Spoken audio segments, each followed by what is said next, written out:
pouco, não é bastante, não é a maioria, é tudo. Amém? Eu vou pedir só para baixar um pouco para mim, pastor, por favor. Amém. Pastora Sinara está lá no Hortência hoje. Os pastores Rafael e Carlos estão viajando, né? A pastora Sinara foi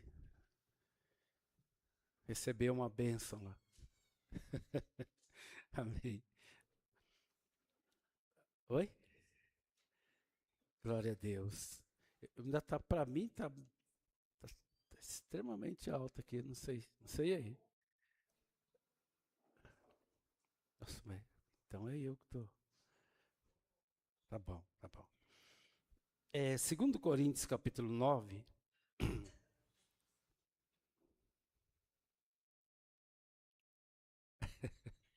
Tá bom, Marcos? Glória a Deus. 2 Coríntios capítulo 9.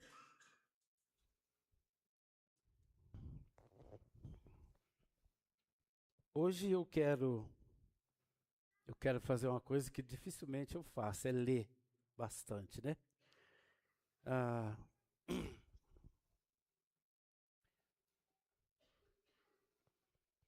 1 Coríntios capítulo 9, ele começa dizendo assim: quanto à administração que se faz a favor dos santos, não necessito escrever-vos, porque bem sei a prontidão do vosso ânimo, da qual me glorio de vós, para com os macedônios, que a Caia está pronta desde o ano passado, e o vosso zelo tem estimulado muitos.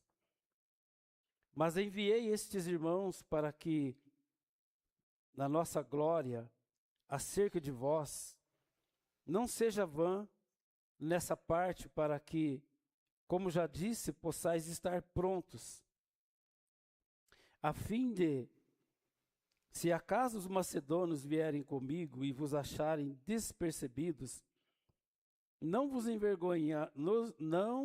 envergonharmos nós, para não dizermos vós, deste firme fundamento de glória.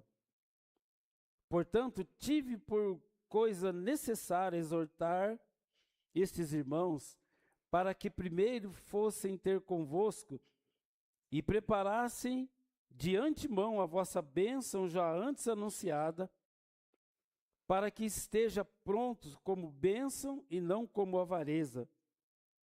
E digo isto, que o que semeia pouco, pouco também ceifará. E o que semeia em abundância também ceifará. Cada um contribua segundo propôs no seu coração, não com tristeza ou por necessidade, porque Deus ama ao que dá com alegria.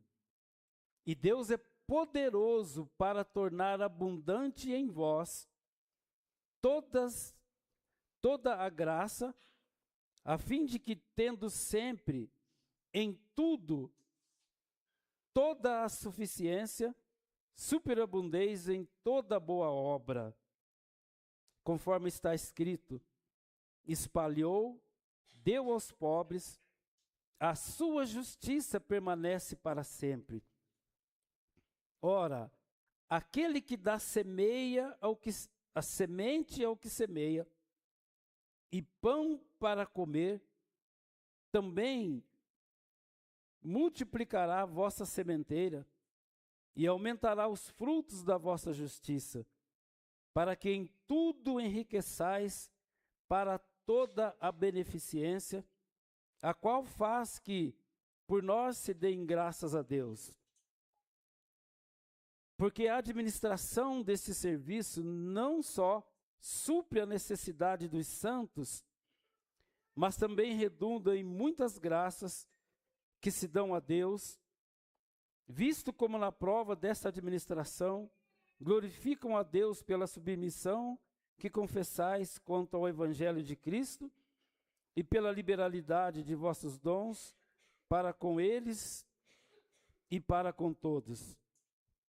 E pela sua oração por vós, tendo de vós saudades, por causa da excelente graça de Deus que em vós há, graças a Deus, pois pelo seu dom inefável.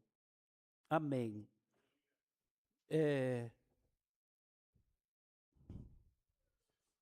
Esse trem ainda está ruim nos meus ouvidos. Parece que tá bom aí? Vocês têm certeza? Então é eu que estou. Oi? Tá dando um eco, tá reverberando aqui no meu ouvido. Bom, se você está bom, para mim está bom. Muito bem. Eu dificilmente vocês ouviram eu falar sobre prosperidade aqui, né? Mas eu vejo, por exemplo, nesse texto de apóstolo Paulo, um homem que eu conversava com a minha esposa, a pastora Sinara, antes de ontem e ontem, que ela estava preparando uma pregação lá para o Hortências. Aí ela estava falando do apóstolo Paulo, de como ele foi dos apóstolos o que mais se aproximou daquilo que ele mesmo prega muito nas suas cartas, sobretudo de 1 Coríntios e nas cartas aos Efésios, que ele fala de qual é o propósito do Evangelho, que é de nos transformar de dia em dia, até nós chegarmos à medida completa da estatura de Cristo, a varão perfeito. Eu já falei muitas vezes isso aqui, e às vezes eu fico pensando quanto que isso consegue encontrar um lugar especial no coração de todos vocês que ouvem essa palavra de Paulo, de dizer que o Evangelho ele não é para outra coisa, a não ser para nos redimir completamente na nossa natureza de filhos de Deus, antes da queda. Mas aqui você vê as palavras de Paulo falando de ele enviar discípulos para a Caia para abrir novas igrejas, porque o apóstolo Paulo ele foi o apóstolo dos gentios. Eu não sei o quanto que você entende quando a Bíblia fala de apóstolo dos gentios, mas isso se dá, sobretudo, para que se cumprisse as palavras de Jesus no último capítulo do livro de Mateus, do livro de Marcos, quando ele fala, ide por todo o mundo e pregai o evangelho a toda criatura, ensinando-vos a guardar tudo aquilo que eu vos tenho ensinado e batizando-os em nome do Pai, do Filho e do Espírito Santo. Fazei discípulos de todas as nações. Pedro foi o primeiro apóstolo que saiu, mas Pedro não deu muito certo. Então, Paulo foi levantado por Jesus, naquele famoso encontro dele, né, no caminho de Damasco, que ele teve um encontro com Jesus, e Jesus então o recruta de uma forma de livre e espontânea pressão. E Paulo, então, ele sai como o apóstolo dos gentios para estabelecer a igreja de Cristo na terra.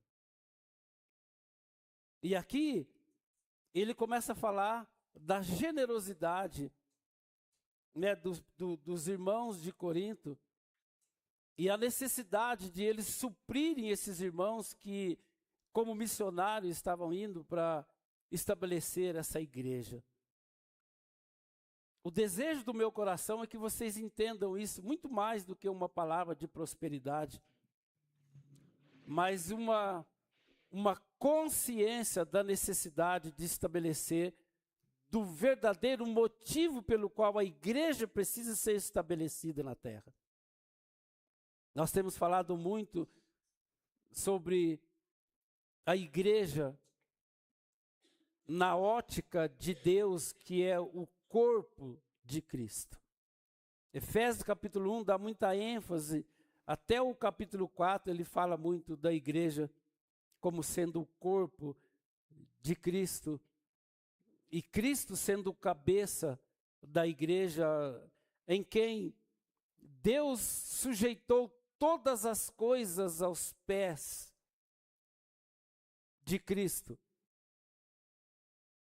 A gente precisa ter um coração liberal para a gente entender a palavra de Deus, para que a gente possa viver de tal forma que a gente não vive oscilando na nossa fé.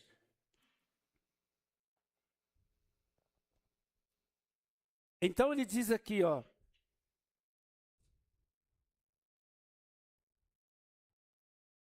a partir do versículo 5 ele fala assim: portanto, tive por coisa necessária exortar estes irmãos para que primeiro fossem ter convosco e preparassem de antemão uma bênção, a vossa bênção já antes anunciada, para que esteja pronta como bênção e não como avareza.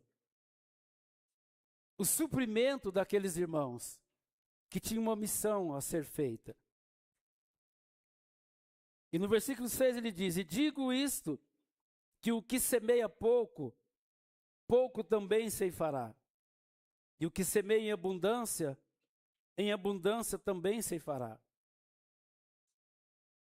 A Bíblia toda faz muita alegoria a respeito das coisas naturais, para que a gente entenda as coisas espirituais. Isso é uma verdade imutável que não precisa nem explicar muito, que o que semeia pouco, pouco ceifará. E o que semeia muito, muito ceifará. E ele diz assim: cada um contribua segundo propôs no seu coração, não com tristeza ou por necessidade, porque Deus ama o que dá com alegria. Se a gente fosse explicar isso aqui de uma forma hermenêutica, cada versículo da Bíblia, nós não sairíamos desses 5 versículos, porque aqui ele diz também, porque nós não devemos dar como por necessidade ou com tristeza, como alguém que sente a falta daquilo que ele vai semear. Ou então ele faz isso para que em semeando ele tenha algo em troca. Mas ele está dizendo: Deus ama ao que dá simplesmente com alegria.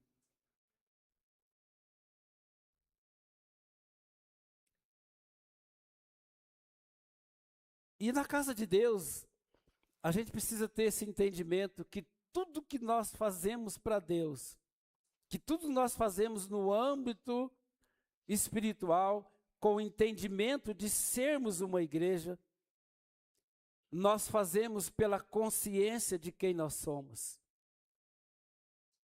Simplesmente pela consciência de quem nós somos.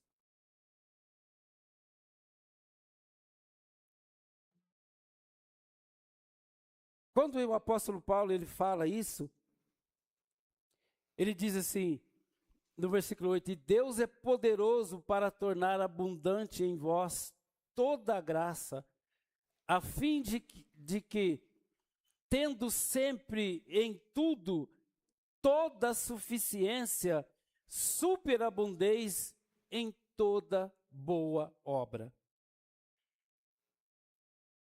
As cartas de Paulo, para quem tem um coração aberto para ouvir e entender o que a palavra de Deus diz, Irmãos, as palavras de Paulo, ela é liberada como alguém que tem um relacionamento íntimo e pessoal com Deus, como alguém que entendeu plenamente tudo que Deus quis fazer no âmbito espiritual, a partir de Jesus, e o estabelecimento da igreja para a restauração da identidade do ser humano como filhos de Deus, como uma pessoa como um ser criado semelhante a Deus, na essência de quem Deus é, e que reflete no mundo natural como imagem essa essência de um pai amoroso, de um Deus que criou filhos e que tinha como intenção primária formar famílias e viver com os seus filhos aqui na terra, como foi com Adão e Eva antes da queda. Então ele diz aqui,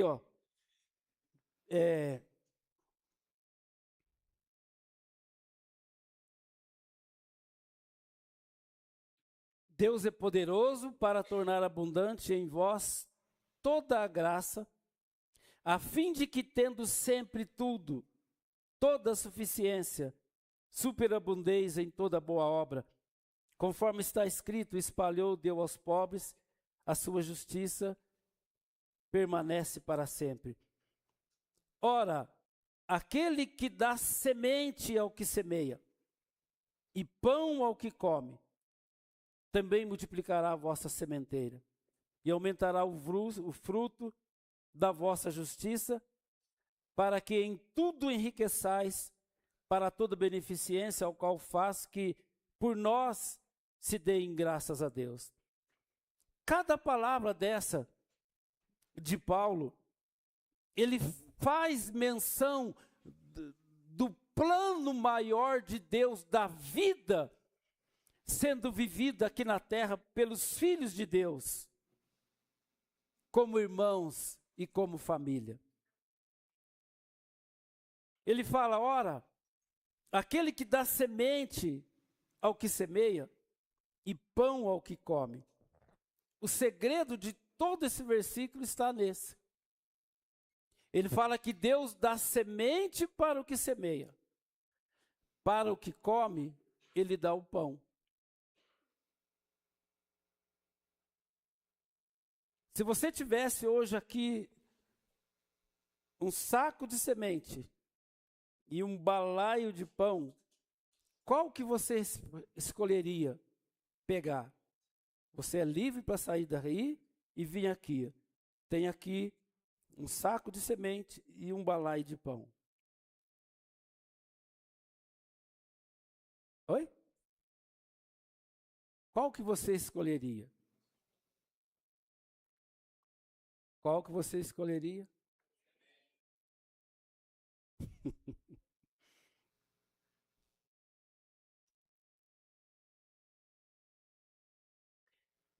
O relacionamento com Deus, ele é inteiramente baseado... Oi? Os dois não podem, irmão.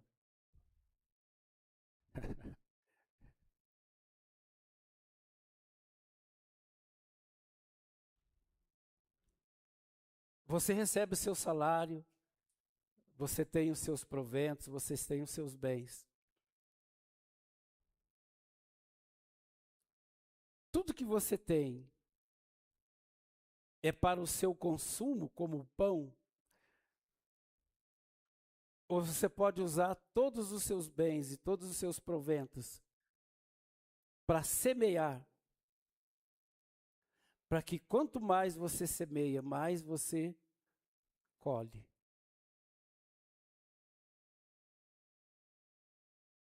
E sobretudo quando a gente entende o plano maior de Deus. A Bíblia, ela é intrínseca de Gênesis a Apocalipse. Deus, quando começou em Gênesis, no capítulo 1, versículo 1, ele já tinha terminado em Apocalipse. Por isso que a Bíblia diz que Jesus é o alfa e o ômega. Ele é o princípio e o fim de todas as coisas. Cada um de nós precisamos buscar ter essa compreensão do plano maior de Deus, do motivo pelo qual nós, como pessoa, eu não gosto muito de usar a palavra indivíduo, porque, na verdade, em Deus não existe indivíduo. Em Deus, tudo está ligado, tudo está conectado.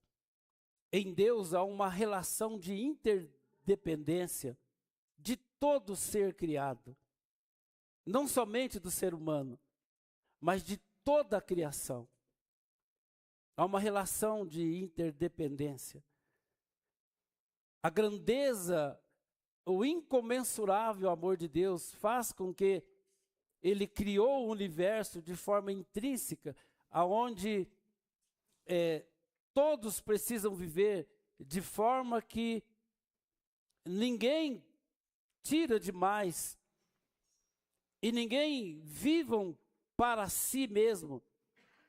Toda a Bíblia, de Gênesis a Apocalipse, Deus está nos ensinando isso. A nós vivermos de forma que nós sejamos um só corpo.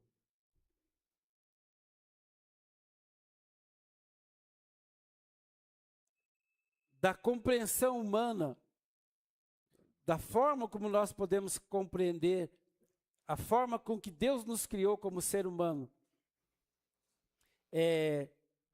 que a gente entenda que o ser humano como um todo, ele é membro de um corpo.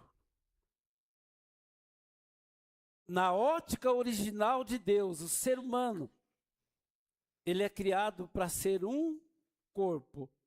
E Cristo ser o cabeça desse corpo. De tal forma que a mente do corpo, ela guia o ser humano completamente dentro do propósito de Deus. Para nós vivermos.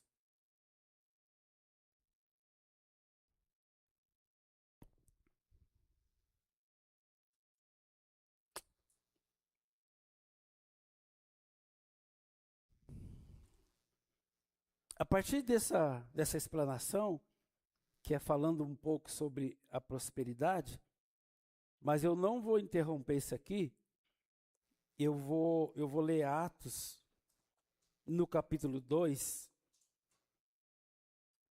Eu queria também explicar um pouco sobre, para que a igreja não se perca na sua identidade de igreja, para que a igreja entenda, a partir do momento em que a igreja nasceu, em Atos, capítulo 1 e 2, exatamente no dia de Pentecostes. Então, como era a igreja a princípio? Como era aquela igreja que ela deu início ao ID por todo mundo, pregar o evangelho a toda criatura, a fim de que todo aquele que crer e for batizado seja salvo. Em Atos, no capítulo 2, nós vamos ler, e hoje, como eu falei, hoje eu vou estar quebrando um paradigma, eu não sou muito de ler, mas nós vamos ler. Nós vamos ler. Quando em Atos capítulo 2, começa dizendo, e cumprindo o seu dia de Pentecostes, estavam todos reunidos no mesmo lugar, e de repente veio do céu um som, como de um vento veemente e impetuoso, e encheu toda a casa em que estavam assentados. E foram vistas por eles línguas repartidas como que de fogo, os quais pousaram sobre cada um deles, e todos foram cheios do Espírito Santo, e começaram a falar em outras línguas, conforme o Espírito Santo lhes concebiam que falassem. E em Jerusalém estavam habitando judeus, varões religiosos, de todas as nações que estavam debaixo do céu. E correndo aquela voz, ajuntou-se uma multidão e estava confusa, porque cada um os ouvia falar na sua própria língua. E todos pasmavam-se, maravilhavam-se, dizendo uns aos outros: pois que não são galileus todos estes homens que estão falando? Como, pois, os ouvimos, cada um na nossa própria língua, em que somos nascidos? Partos, medos, elemitas, os que habitam na Mesopotâmia, Judéia, Capadócia, Ponto, Ásia e Frígia e Panfilha, Egito, partes da Líbia, junto ao Cirene, e forasteiros romanos, tanto judeus como prosélitos, e cretenses, árabes, todos temos ouvido em nossas próprias línguas falar das grandezas de Deus, e todos se maravilhavam, e estavam suspensos, dizendo uns aos outros: que dizer isto? Que quer dizer isto? E outros, zombando, diziam: está cheio de mosto.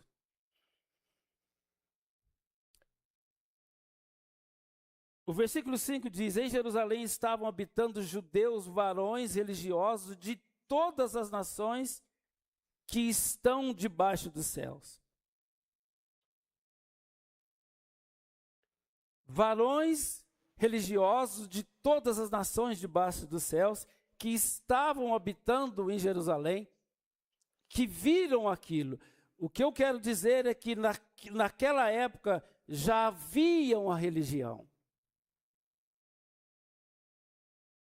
Já haviam religiões de todas as nações. Inclusive haviam, as religiões de muitos deuses. E eles ouviram o que estava acontecendo naquele ambiente, onde se cumpria a promessa de Jesus da descida do Espírito Santo, do ministério do Espírito Santo. Jesus, ele havia dito isso: eu vou embora, mas eu não vos deixarei órfão. Eu rogarei ao Pai e Ele vos enviará um outro Consolador, o Espírito da verdade, que vos guiará em toda a verdade. Irmão, essas palavras, quando a gente ouve ela com atenção, e você começa a perceber essa chave hermenêutica bíblica, que vai nos ensinando, a fim de que o ser humano, ele para muitas vezes de ir ou não ir numa igreja, porque ele não tem uma consciência clara do motivo pelo qual nós nos reunimos no templo. E ele começa a entender o motivo pelo qual nós nos reunimos, para o conhecimento da verdade, a respeito do plano maior de Deus para o ser humano, como um ser criado à sua imagem e semelhança. Já havia a religião nessa época, e se cumprindo os dias de Pentecoste, como Jesus disse: mas ficai, porém, em Jerusalém, até que do alto sejais revestido de poder. E então vós sereis minhas testemunhas. Ficai em Jerusalém, até que do alto sejais revestido de poder. Somente então vocês serão minhas testemunhas. Porque até aquele momento, até Pedro havia negado Cristo. Porque até aquele momento, quando Jesus foi pego e levado para a cruz, todos eles voltaram para a sua velha vida e negaram a Cristo. Mas quando Jesus morreu e ele ressuscitou, e ele voltou, e teve um encontro com eles, como a primeira evidência de que ele era Deus e que ele havia cumprido o que havia prometido, que ele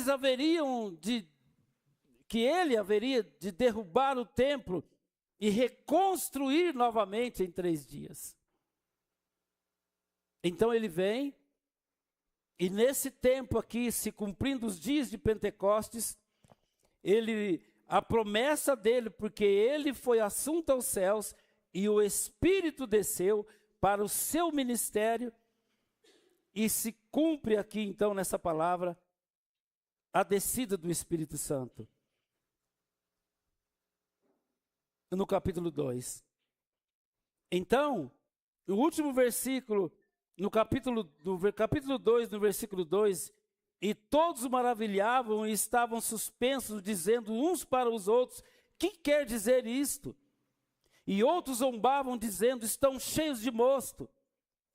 Porém, Pedro, pondo-se em pé, com os 11, levantou a voz e disse-lhe, varões judeus e todos os que habitais em Jerusalém, sejam-vos isto notório, escutai as minhas palavras.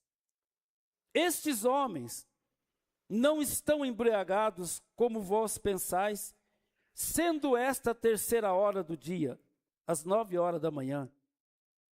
Mas isto é o que foi dito pelo profeta Ageu. E nos últimos dias acontecerá, diz Deus, que do meu espírito derramarei sobre toda a carne. E os vossos filhos e vossas filhas profetizarão.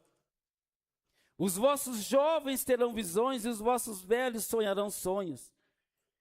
E também do meu espírito derramarei sobre os meus servos e as minhas servas naqueles dias, e profetizarão. E farei aparecer prodígios em cima nos céus e sinais debaixo da terra, sangue, fogo e vapor de fumaça.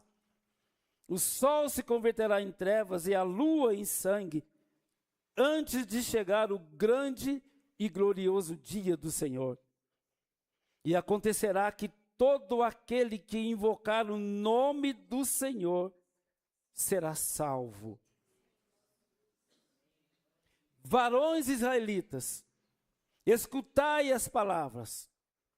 A Jesus Nazareno, varão aprovado por Deus, entre vós, com maravilhas, prodígios e sinais, que Deus por ele fez no meio de vós, como vós mesmo bem sabeis, a este que vos foi entregue pelo determinado conselho e presciência de Deus, tomando-vos, o crucificastes e mataste pelas mãos de injustos, ao qual Deus ressuscitou, solta as ânsias da morte, pois não era possível que fosse retido por ela. Porque dele diz Davi, sempre vi diante de mim o Senhor, porque está à minha direita, para que eu não seja comovido. Por isso se alegrou o meu coração e a minha alma exultou. E ainda a minha carne há de repousar em esperança, pois não deixará a minha alma no Hades, nem permitirás que o teu santo veja a corrupção. Fizeste-me conhecido os caminhos da vida, com a tua face me encherás de júbilo. Varões irmãos, seja-me lícito dizer-vos livremente acerca do patriarca Davi, que ele morreu e foi sepultado, e entre nós está até hoje a sua sepultura. Sendo, pois, ele profeta e sabendo que Deus lhe havia prometido com juramentos e que do fruto dos seus lombos, segundo a carne, levantaria o Cristo para o assentar sobre o seu trono. Nesta provisão, disse da ressurreição de Cristo que a sua alma não foi deixada no Hades, nem a sua carne viu a corrupção. Deus ressuscitou a este Jesus, do que todos nós somos testemunha, de sorte que, exaltado pela destra de Deus, tendo recebido do Pai a promessa do Espírito Santo, derramou isto que vós agora vedes e ouvis. Porque Davi não subiu aos céus, mas ele próprio diz: disse o Senhor ao meu Senhor, assenta-te à minha direita, até que ponha os teus inimigos por escabelos dos seus pés. Saiba, pois, com clareza toda a casa de Israel, que a este Jesus, a quem vós crucificastes, Deus o fez Senhor e Cristo. Ouvindo eles isto, compungiram-se em seus corações e perguntaram a Pedro e aos demais apóstolos que faremos, varões irmãos? E disse-lhe Pedro: arrependei-vos e cada um de vós seja batizado em nome de Jesus Cristo para perdão dos pecados, e recebereis o dom do Espírito Santo. Porque a promessa vos diz respeito a vós, aos vossos filhos e a todos os que estão longe, e a tantos quantos Deus nosso Senhor chamar. E com muitas palavras, outras palavras, visto, testificava e os exortava, dizendo: salvai-vos desta geração perversa. De sorte que foram batizados os que de bom grado receberam a sua palavra. E naquele dia agregaram-se quase 3.000 almas. E perseveravam na doutrina dos apóstolos, e na comunhão, e no partir do pão, e nas orações. Em cada alma havia temor, e muitas maravilhas e sinais se faziam pelos apóstolos. Todos os que criam estavam juntos e tinham tudo em comum. Vendiam as suas propriedades e fazendas e repartiram com todos, segundo cada um tinha necessidade.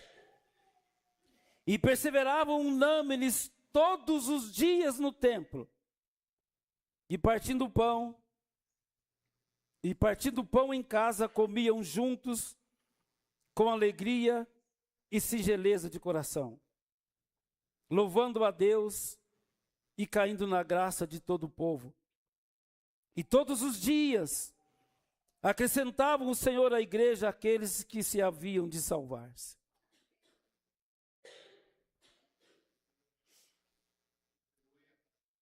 Eu me propus pregar essa palavra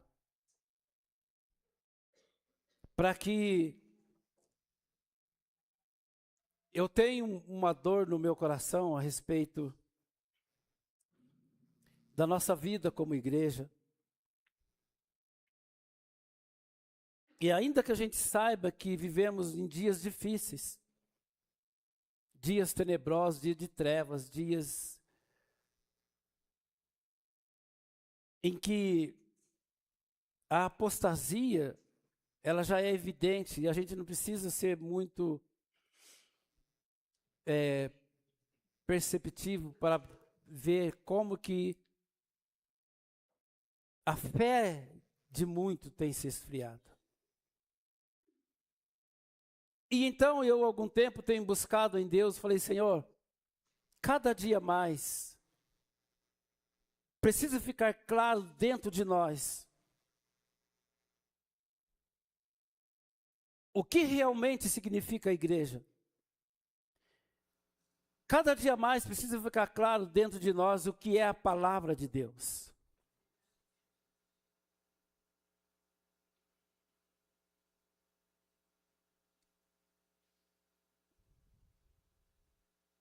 A palavra de Deus, ela é o começo da existência de todo o universo criado.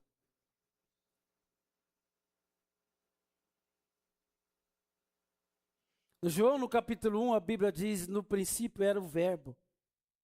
O Verbo estava com Deus e o Verbo era Deus.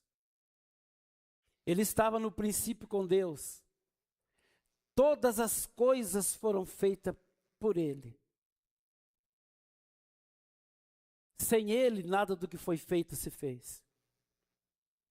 Nele estava a vida. A vida era a luz dos homens. Veio para o que era seus, mas os seus não o receberam.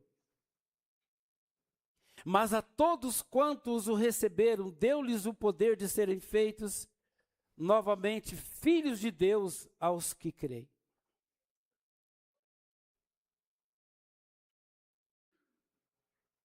Essa indignação do meu coração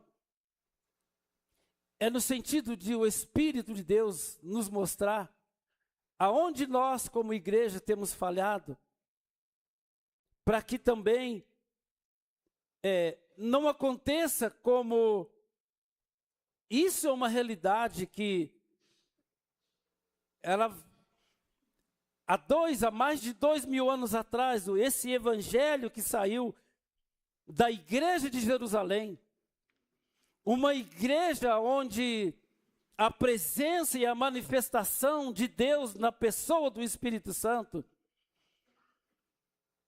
era de tal forma que nenhum pregador precisaria fazer um apelo para que as pessoas aceitassem Jesus como Salvador, mas as próprias pessoas, elas por si só faziam um apelo.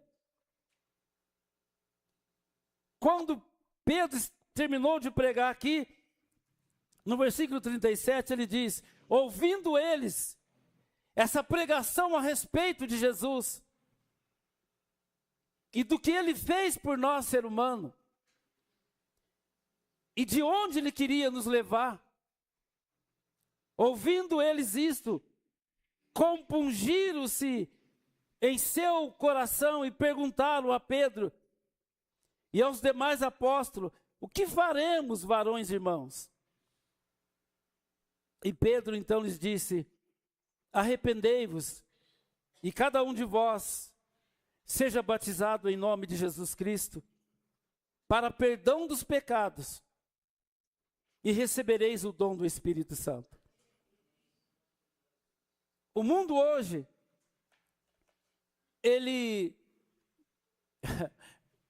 eu queria ler Romanos, aonde o apóstolo Paulo fala que o pecado, ele não é pecado se não houvesse lei. Mas vindo a lei, aquilo que me parecia para a vida me tornou para a morte. Porque o pecado, tomando ocasião na lei, me matou. Então o que eu devo dizer? A lei é ruim? Não.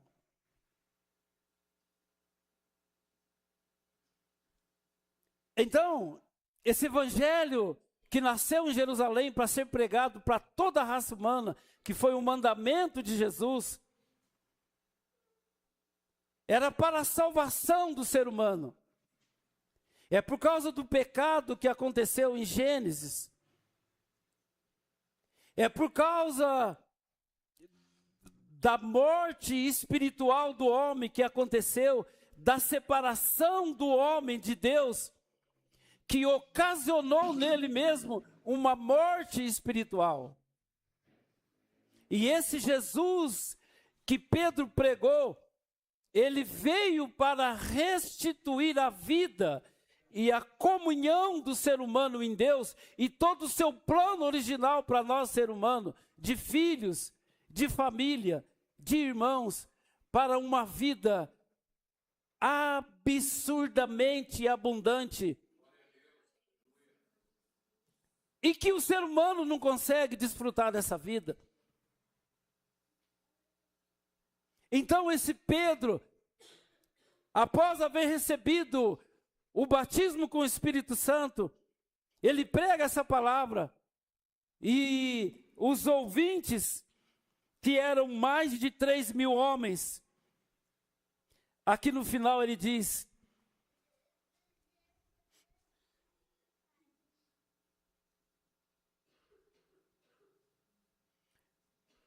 quando Pedro diz, e disse-lhe Pedro, arrependei-vos, e cada um de vós seja batizado em nome de Jesus Cristo para perdão de pecado, recebereis o dom do Espírito Santo. E ele fala que a promessa é para eles e para os nossos filhos e por todas as gerações. E com muitas outras palavras se testificava e os exortava dizendo: salvai-vos desta geração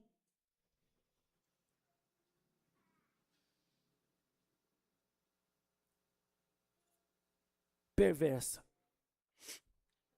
De sorte que foram batizados os que de bom grado receberam a sua palavra, e naquele dia agregaram-se quase 3.000 almas. E eles perseveravam na doutrina dos apóstolos, eles perseveravam na comunhão, e eles perseveravam no partir do pão e nas orações. São esses pontos que a igreja precisa ter como base para a edificação de uma igreja que consegue vivenciar o seu papel, que é de ser uma testemunha de Deus.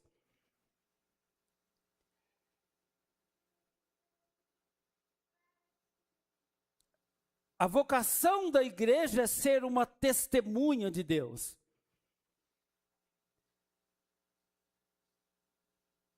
Nesta igreja, nós víamos que, a partir do momento que eles viram eles na igreja, que foram um testemunho de Cristo,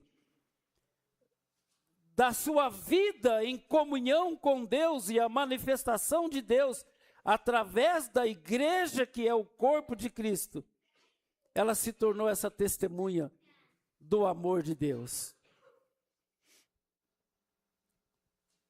Eles perseveravam na doutrina dos apóstolos. Eles perseveravam na comunhão. Eles perseveravam no partir do pão e nas orações. Uma coisa que, irmãos queridos,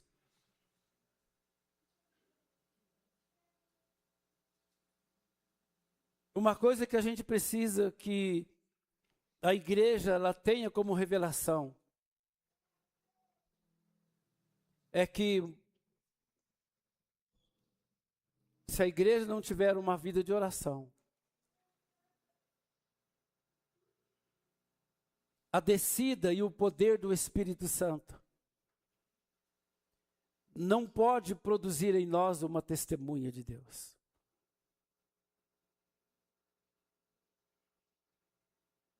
Uma das coisas que muito me entristece na igreja é a falta de tempo dos irmãos para a oração.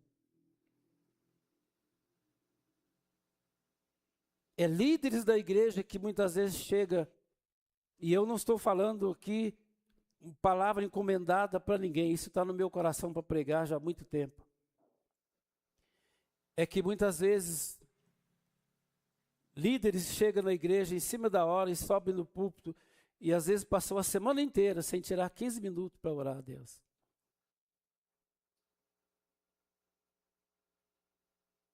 Eu quero falar isso para nós como igreja, levita que chega em cima da hora. E às vezes eu fico pensando, a gente precisa decidir se é Deus, Deus. Se é Baal, Baal. O profeta Elias chegou e disse para Israel: vocês decidam hoje quem vocês querem servir. Na nossa realidade do século 21, ou é Deus ou é Mamon.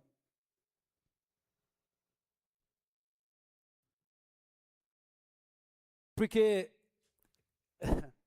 em nome de Jesus, igreja, como alguém que sente a responsabilidade de ser para vocês um guia, nós precisamos ser muito melhores como igreja. Nós precisamos ser infinitamente melhor como uma testemunha de Deus. Nós precisamos fazer o que for preciso fazer para arrumar tempo, para nós nos colocarmos diante de Deus em oração como alguém que já entendeu de uma forma consciente que nós vivemos, queira ou não, numa completa dependência de Deus, para sermos quem nós nascemos para ser.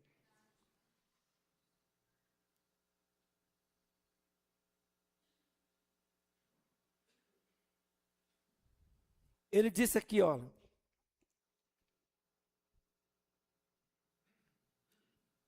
depois ele dizia, e perseveravam na doutrina dos apóstolos, na comunhão, no partir do pão e nas orações.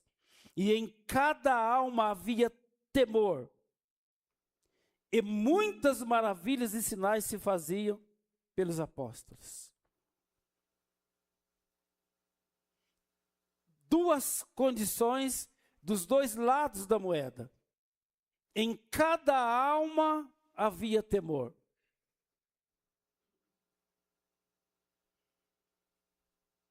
O único meio de sinais e maravilhas feita pelo apóstolo é se houver temor no nosso coração.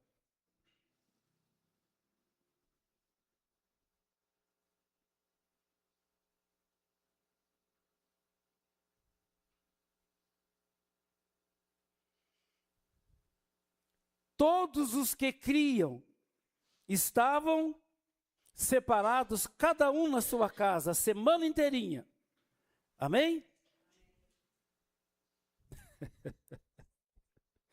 Todos os que criam estavam juntos. E tinham tudo em comum.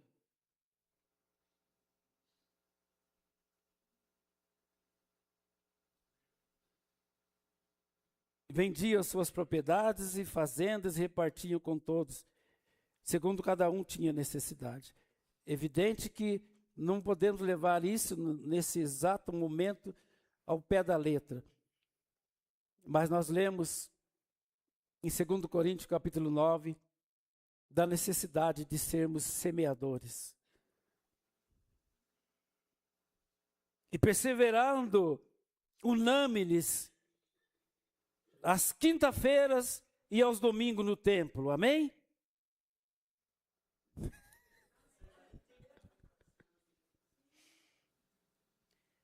E perseveravam unânimes todos os dias no templo. E partindo o pão, de casa em casa, comiam juntos, com alegria e singeleza de coração.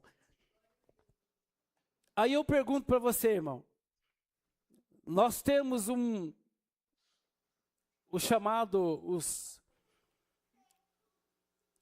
uma visão progressista, feminista, ideologista de gênero, que quer corromper a palavra de Deus para viver o seu bel prazer. Mas nós, como igreja, a gente precisa encontrar um tempo, porque a Bíblia diz que há tempo para todo o propósito debaixo desse céu. Tempo de trabalhar, tempo de descansar. Há tempo para plantar e tempo para colher. Há tempo de orar e tempo de ler a Bíblia.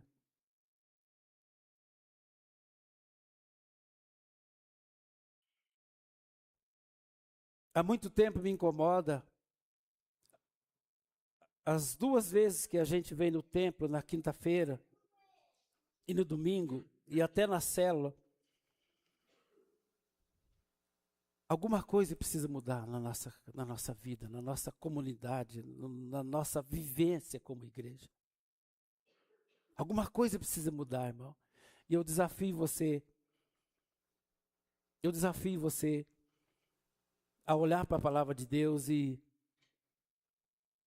saber que a igreja não é só isso que nós estamos vivendo. A igreja é infinitamente mais do que isso.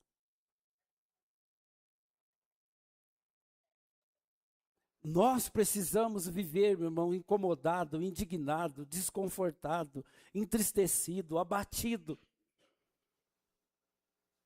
Até que Cristo seja formado dentro de nós.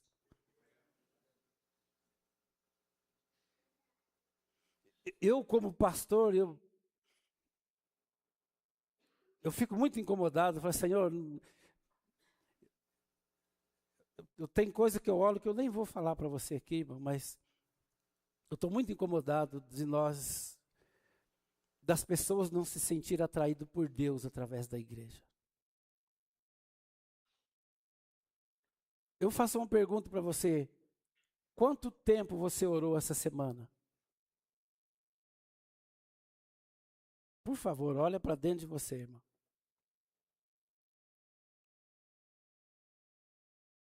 Quanto tempo, irmão?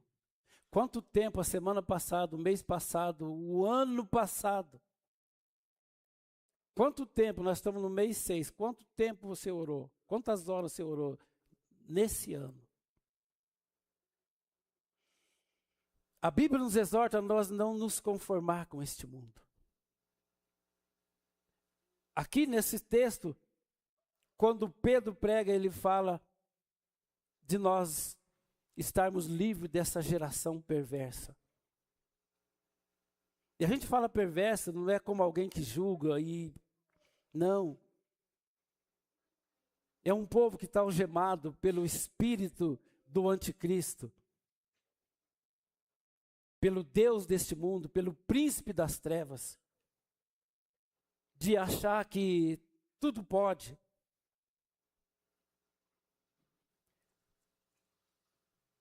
De achar que tudo é válido. De achar que Deus não condena ninguém, que Deus não leva ninguém para o inferno. E também nem se trata disso, se trata mais de uma consciência de que somos filhos e que temos um Pai amoroso.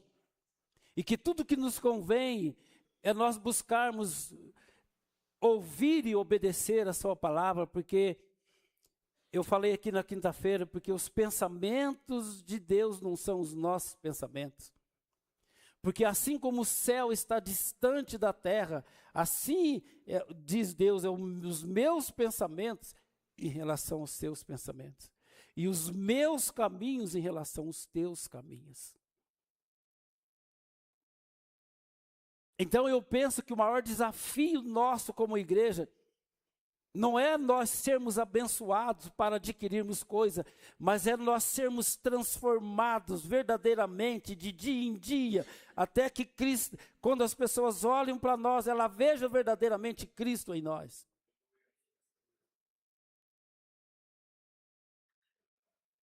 Irmão, em nome de Jesus, como eu anseio para que este lugar, todos nós, irmãos, sejam um povo que atrai outras pessoas, cujas vidas não têm significado, mas vejam em nós, que para nós não falta nada. Não falta nada. E que nós tenhamos tanto do Espírito de Deus dentro de nós, que quando abrissem os nossos lábios, aconteçam da mesma forma. Que as pessoas sintam atraídas e perguntam, o que, irmão, eu devo fazer? Semana passada, não posso falar aqui, o irmão Richard me ligou, pastor, o que eu devo fazer? Falei, irmão, abre a tua boca e fala da convicção de fé e do que Deus fez na tua vida. Porque pessoas não estão sabendo por que sofrem tanto. Mas nós não, irmão, nós não. Nós não. Nós precisamos vigiar e saber que nada nos faltará, porque o Senhor é o nosso pastor.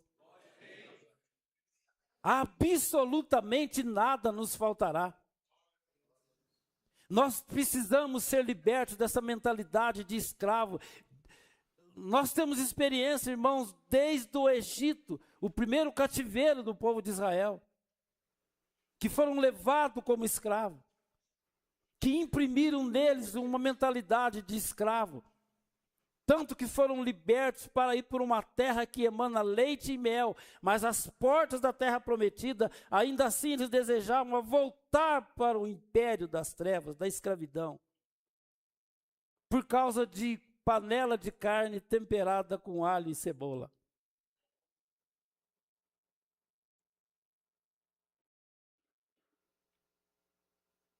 Meu Deus. Irmãos, eu ouso dizer para você aqui, você pode estar pensando aí no seu coração, o pastor não sabe, né? Às vezes ele não sabe a vida que eu tenho aluguel para pagar, eu tenho água, eu tenho luz, eu tenho internet, eu tenho tá. Eu sei sim. Eu sei sim, irmão. A segunda igreja, quando eu saí daqui, eu saí daqui para pastorear em Machado, fiquei 1 ano e 9 meses lá, fui para Muriaé, 750 quilômetros longe de Poços de Caldas. Estava eu, a minha esposa, a Sara, com 3 meses de vida. Nós pusemos gasolina no carro. Naquela época eu tinha R$100 no bolso. Eu saí com a minha esposa e uma filhinha de 3 meses para pastorear a igreja. Eu cheguei lá, eu me lembro que os irmãos falaram assim, uma irmã que tomava conta da igreja, esperando o pastor chegar, e ela disse, cada um sustenta o pastor um dia.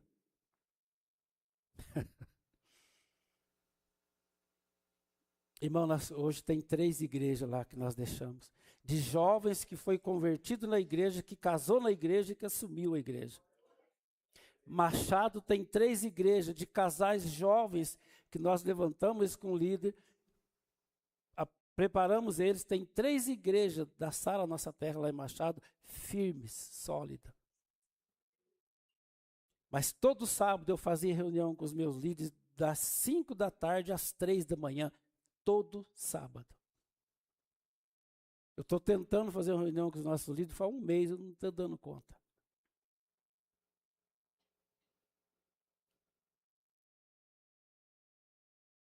Irmão, todo sábado, das 5 da tarde às 3 da manhã.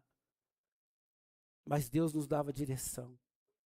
Nós íamos ungir a porta do fórum, a porta da prefeitura, a delegacia, a praça da igreja de São Benedito, que tinha uma festa lá terrível. Muriaé é a mesma coisa.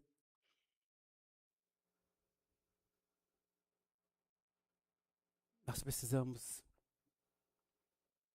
acreditar. Irmãos,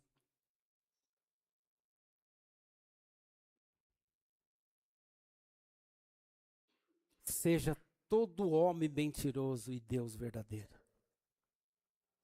Seja todo homem mentiroso e Deus verdadeiro.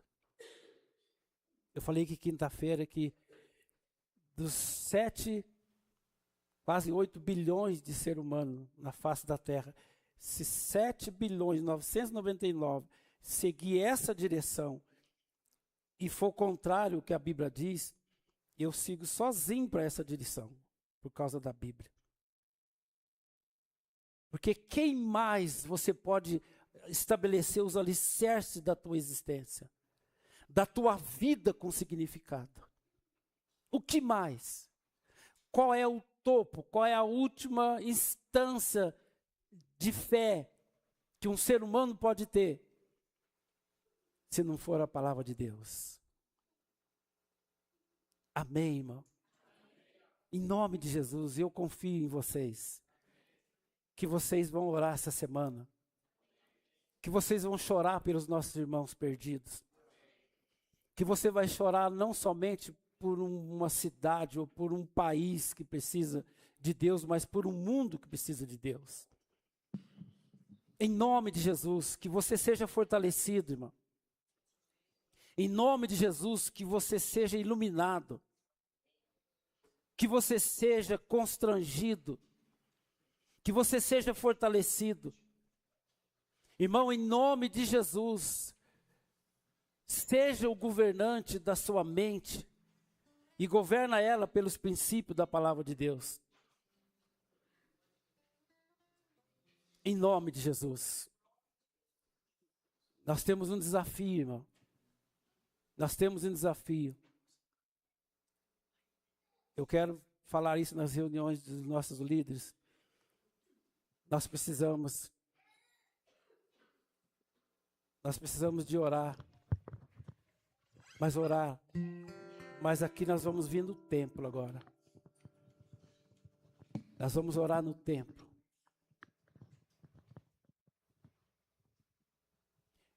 Quantos conhecem aqui todos os heróis da fé? Ninguém já leu sobre os nossos heróis da fé? John Hus, John Wesley, Jerônimo Savonarola, Whitefield, Calvino.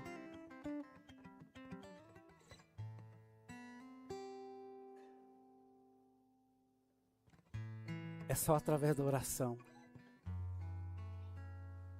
Satanás, irmão, ele põe peso nas costas das pessoas. Desde o primeiro cativeiro no Império Egípcio. É peso. Põe carga sobre eles, para que eles não cresçam. Vocês lembram disso? Põe carga sobre eles, para que eles não cresçam. Satanás põe carga sobre a sua vida, porque a igreja, ela vai minguando. Vai minguando. O corpo de Cristo vai definhando.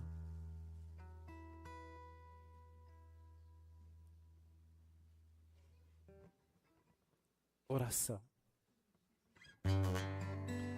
Em nome de Jesus.